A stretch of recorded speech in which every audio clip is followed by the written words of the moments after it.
and welcome to our next Q&A session all about fasting. Today I have the pleasure to speak to Dr. José Manuel García Verdugo, who is the medical director of the Buchinger Wilhelmi Fasting Clinic in Marbella. Hello Dr. García Verdugo, and thank you very much for taking the time to answer some of the questions our followers are having about fasting. Good morning and hello to everybody, and I hope I can put some light in the questions that our patients or friends always send to us. They were asking, when is the moment to stop a fasting? First of all, Buchinger used to say, when you begin to feel hungry is the moment to stop. Because during fasting time, normally you don't have hunger at all, because when we begin to burn our fats, then we produce acetone and tonic bodies, and then we don't feel at all hungry. Depending how much fat you have in your body, your fasting will be longer or shorter.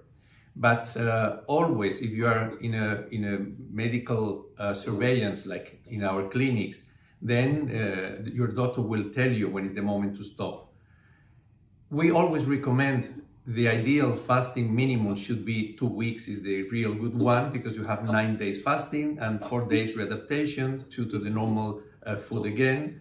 If you have a serious illness, then 3 weeks will be much better. And normally, during this period, you are visiting your doctor at least twice a week. You have every day the control with the nurse. If something is changing, then immediately we will be informed and then we'll see the patient.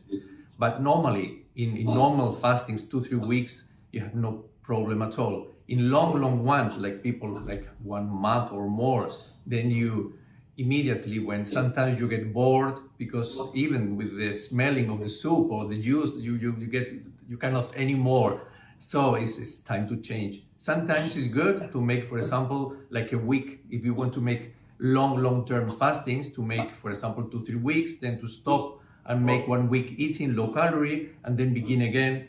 Sometimes it's much better. So it depends, it's individual. We have always to see the person because we are not machines, we are persons.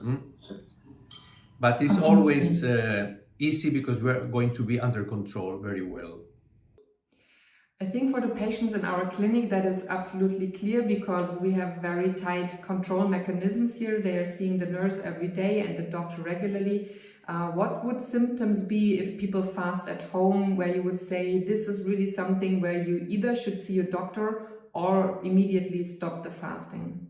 Well, normally, for example, blood pressure is coming down quite quickly. And if you have a very low blood pressure, normally it can be too low and then you feel very tired or dizzy, or you have like heart complaints like palpitations, or also sometimes the acetone is rising up a lot because you are burning a lot of fat and you feel like a sensation of nausea, vomiting. So that's moment to always, it's very important to drink enough. That's something that sometimes when you are not under control, you can drink, you need between 2 and 3 liters of liquid every day. If you suddenly feel you are hungry and you have pain in your stomach, so it's a moment to stop. But I never recommend to do by yourself without any medical surveillance, because we are not our doctors. We have to be sometimes in the hands of the good specialist. So in case of doubt, if I have any symptoms that I didn't have before, I should definitely immediately ask the doctor. Okay, perfect. Thank you very much. That was very interesting. In case you have additional questions, feel free to post below this video and follow our channel for more information about fasting, and hope to see you next time. Bye bye.